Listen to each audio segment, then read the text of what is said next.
Hello dear learners, I welcome you all to this module on Open Educational Resources, which is a part of the MOOC on Introduction to Distance and Digital Education.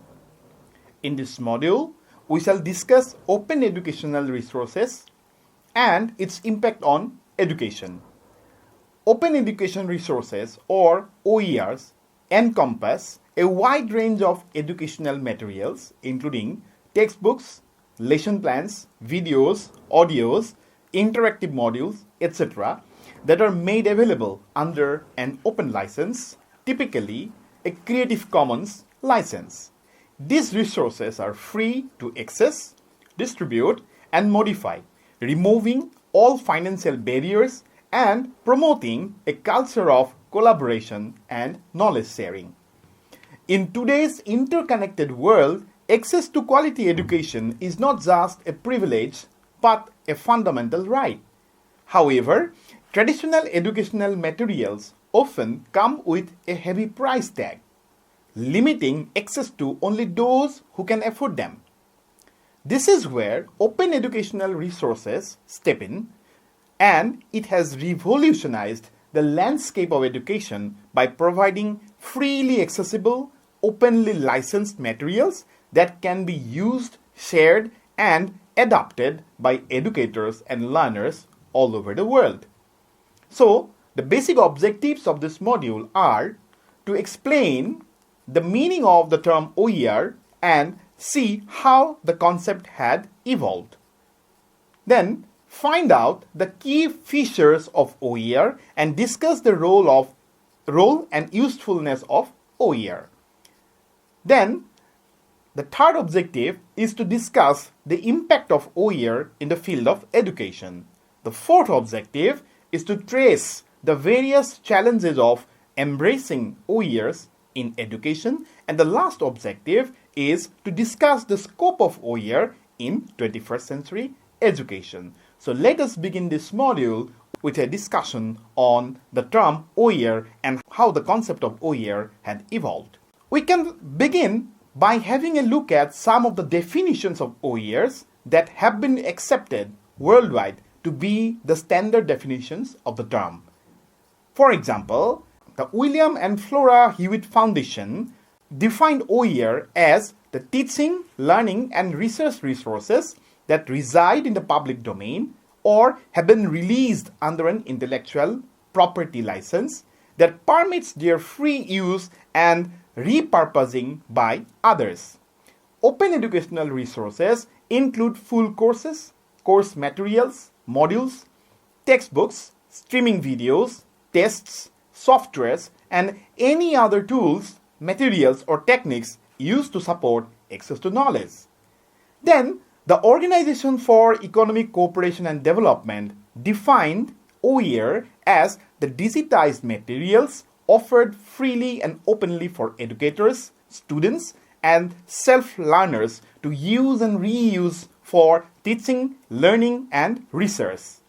OER includes learning contents, software tools to develop, use, and distribute content, and implementation resources under an open license. Then, UNESCO defined OERs as teaching, learning, and research materials in any medium, digital or otherwise, that reside in the public domain or have been released under an open license that permits no cost access, use, adaptation, and redistribution by others with no or limited restrictions. The Cape Town Open Education Declarations defined OER as resources that should be freely shared through open license, which facilitate use, revision, translation, improvement, and sharing by anyone. Resources should be published in formats that facilitate both use and editing and that accommodate a diversity of educational platforms. Whenever possible, they should also be available in formats that are accessible to people with disabilities and people who do not yet have access to the internet. Then, of course, OER Commons defined OER as teaching and learning materials that you may freely use and reuse without charge, of course. OER often have a Creative Commons or GNU license that state specifically how the material may be used, reused, adapted, or shared. So, mostly there are three main arguments for different governments to support OER projects worldwide.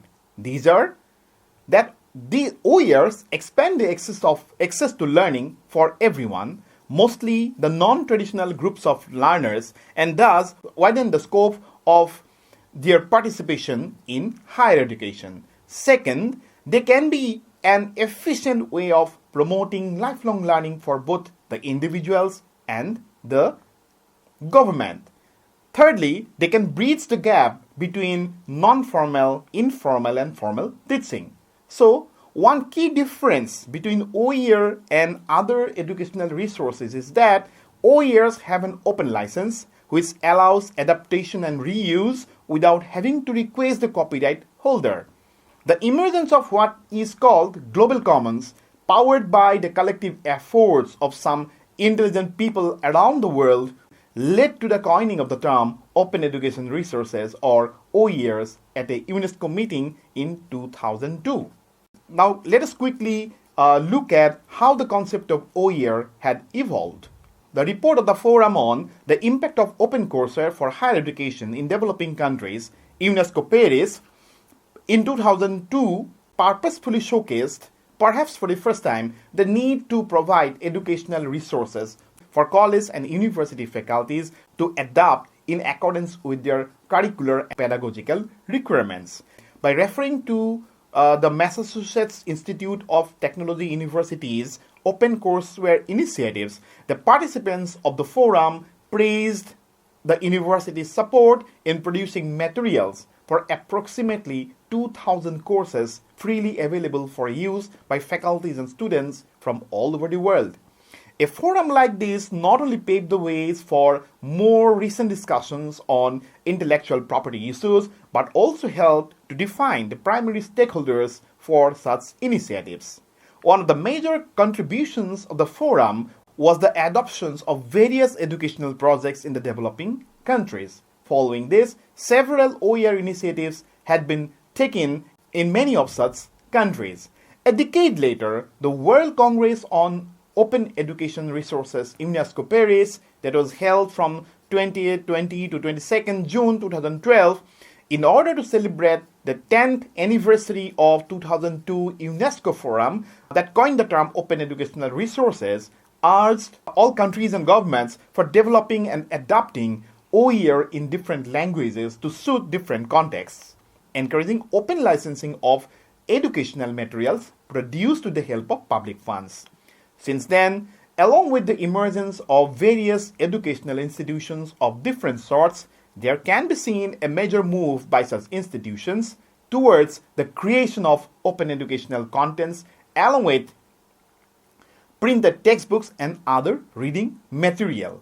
Besides MITU, other world-ranking universities like Stanford, Yale, University of Michigan, University of California, United Nations University have also been offering courses on a wide variety of areas like business, energy, fine arts, humanities and social sciences, science and technology, and have largely contributed internationally to improved teaching learning activities.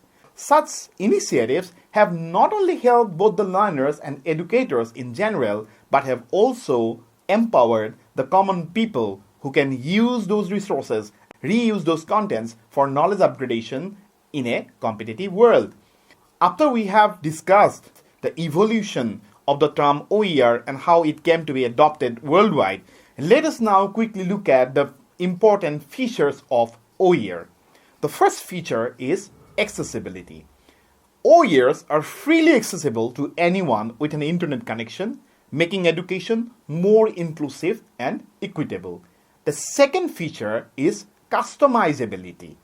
Educators can adapt and tailor OER to suit the specific needs of their students, incorporating diverse perspectives and experiences into their teaching materials. The third feature is cost effectiveness.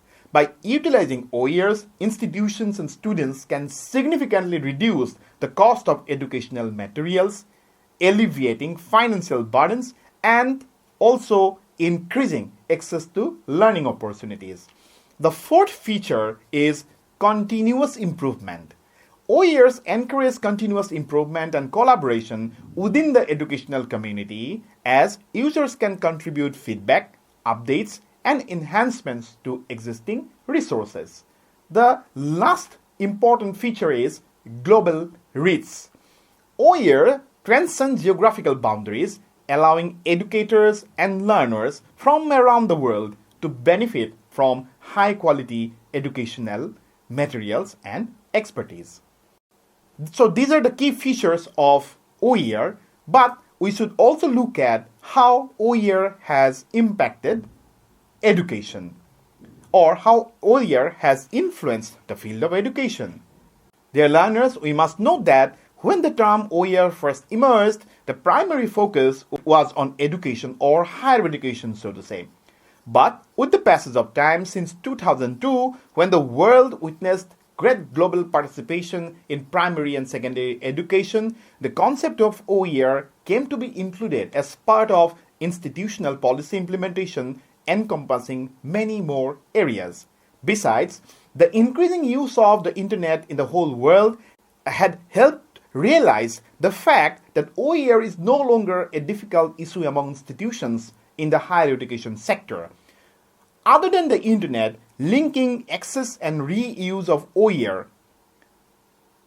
with the increased availability of affordable mobile phones have been the other key development in the 21st century. So, OER has provided for a global exchange of knowledge as we learn from different developmental works being carried out in different parts of the world.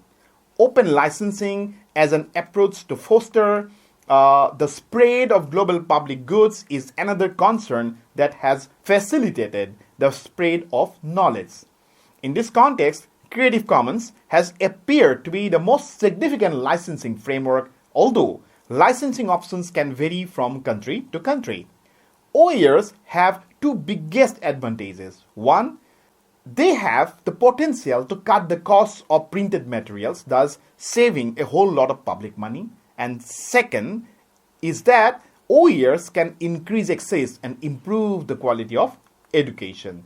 In the context of India, where the cost of education is increasing day by day, OERs may be very useful for educating the poor people living in various diverse areas in which establishing formal educational institutions is a far cry due to geographical and socio-political barriers. For these people, the cost of enrollment into schools and colleges and acquisition of textbooks and other reading materials is much higher than the family's monthly income. Hence, OER development may be a timely solution for reaching out to those people and realizing the mottos like zero rejection policy and inclusive education. Besides, these resources can be usefully taught through the community colleges regarding the establishment of which there is clear guidelines under the MHRD, under the Ministry of Human Resource Development, Government of India. However, the important point at this juncture is to ensure the production and availability of educational contents produced with the help of public funds, which in a way fulfills one of the important objectives of the OER revolution today, which is also to facilitate inclusive education for the differently abled learners. The adoption of open educational resources or OERs has the potential to bring about transformative changes in education, particularly in the field of open and distance learning. Now, the following are some of the changes that OERs have already brought into the field of open and distance learning. First is increased access. OERs have provided learners from various backgrounds with access to educational materials that were previously inaccessible due to financial constraints. Second, enhanced quality. With a wealth of openly licensed resources available, educators can now select materials that meet the highest standard of quality and relevance for their teaching. Third, innovation. OER can foster innovation in teaching and learning by encouraging experiments with new pedagogical approaches, technologies, and learning resources. Fourth, empowerment. OER can empower educators to take the ownership of their teaching materials, enabling them to customize and personalize contents to better meet the needs of their students. Community building. OERs can promote collaboration and community building among educators, learners, and content creators, creating networks of knowledge sharing and support. So once we have seen the importance of OER in open and distance learning, now let us quickly look at some of the challenges of OERs in a country like India. While open education resources can offer numerous benefits, they also face several challenges in their adoption and implementation within the education sector. These challenges include, first, quality assurance. Ensuring the quality of OERs can be a challenge, and as there is often a wide range of materials available, varying in accuracy, relevance, and effectiveness. Without proper quality assurance mechanisms in place, educators may hesitate to use OER in their teaching. Second, sustainability. Maintaining and updating OER repositories requires ongoing financial and human resources. Without sustainable funding models, OER initiatives may struggle to remain viable in the long term, hindering the widespread adoption and impact. Third, copyright and licensing issues. Navigating copyright and licensing issues can be complex, especially when incorporating third-party content into OER.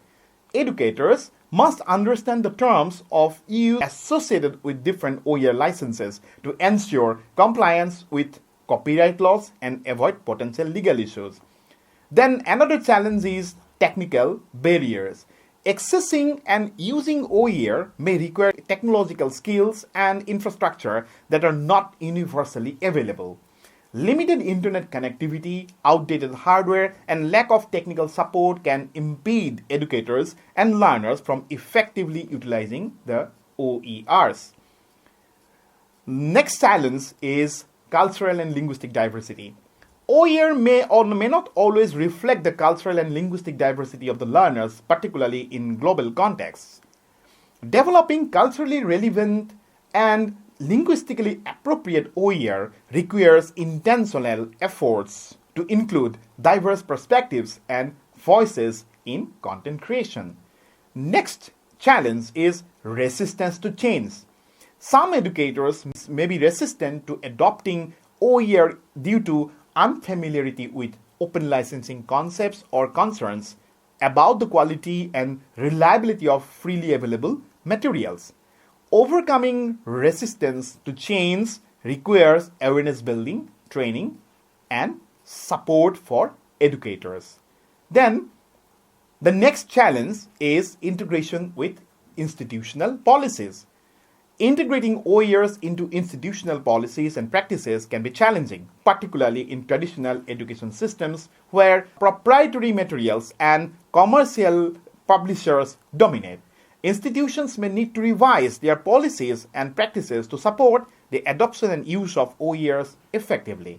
Then one more challenge, and that is evaluation and recognition. The evaluation and recognition of learning outcomes achieved through OERs can be a challenge, especially when traditional assessment methods are not aligned with OER-based instruction. Developing valid and reliable assessment measures for OER-based learning is essential for ensuring their credibility and acceptance within the educational community. So, dear learners, addressing these challenges would require collaborative efforts among the stakeholders, including educators, policymakers, content creators, and technology providers. By overcoming these challenges, OER can realize their full potential as a catalyst for innovation, equity, and accessibility in education. Dear learners, let us quickly look at the scope of OERs for the days to come. Whether institutions are engaged in OER projects or not, OER can be expected to affect curriculum, pedagogy, and assessment. With thousands of open coursewares from internationally reputed higher educational institutions being available for free, teachers and educators will need to consider that students compare their curriculum with others. Since the teacher's role as supplier of reading lists and teaching materials is diminishing, OER is likely to accelerate changes in the traditional teaching role and the evolution of more independent learners. As you know, the Commonwealth of Learning Canada and UNESCO Paris have always been working for several years now to promote the developments and use of OER around the globe.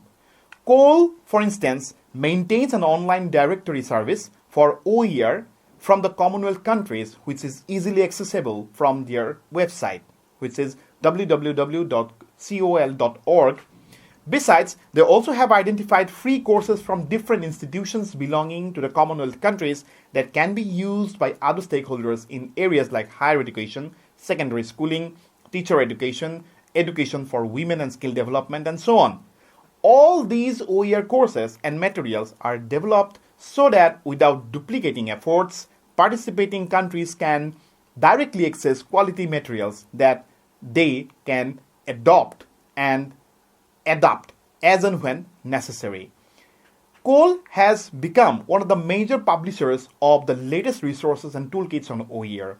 The William and Flora Hewitt Foundation, USA, also came forward to support this work that combines the professional development of teachers with the development of OER. Thus, COLE has broadened the scope of OERs by resorting to the following four issues. First, advocacy and awareness generation regarding the benefit and availability of OER. Second, policy development on OER at the national and institutional levels. Third, capacity building so that more governments, institutions, and individuals are able to effectively harness the potential of OER. And fourth, promote research through its publications on OER and its chair program. OER has gained popularity throughout the world. The same applies to a country like India. It is important to note that such resources are not only being used in the open and distance learning mode of education, but the concept of open access is also being increasingly used in the face-to-face and formal mode of education. In India, the decision taken by some open universities like Krishnakanto Hendik State Open University, Assam, to release its educational materials under open licensing has been seen by many as an important step towards the use and sharing of open educational resources. Dear learners, now we come to the end of this module. Before winding up, we can say that open educational resources have the potential to democratize education, empower learners, and foster a culture of collaboration and innovation in teaching and learning. By harnessing the power of OER, we can create a more inclusive, equitable, and accessible educational landscape for one and all. Though there are some challenges, the utility and scope of OER is immense in the field of education. Most specifically, the distance learners can benefit themselves by taking help from OERs as part of their self-learning. Besides, OER offers immense potential for enhancing distance education by improving accessibility, flexibility, and affordability. However, addressing these challenges related to quality assurance, technical infrastructure, copyright, and adaptation is essential to maximize the benefits of OER in distance educational settings.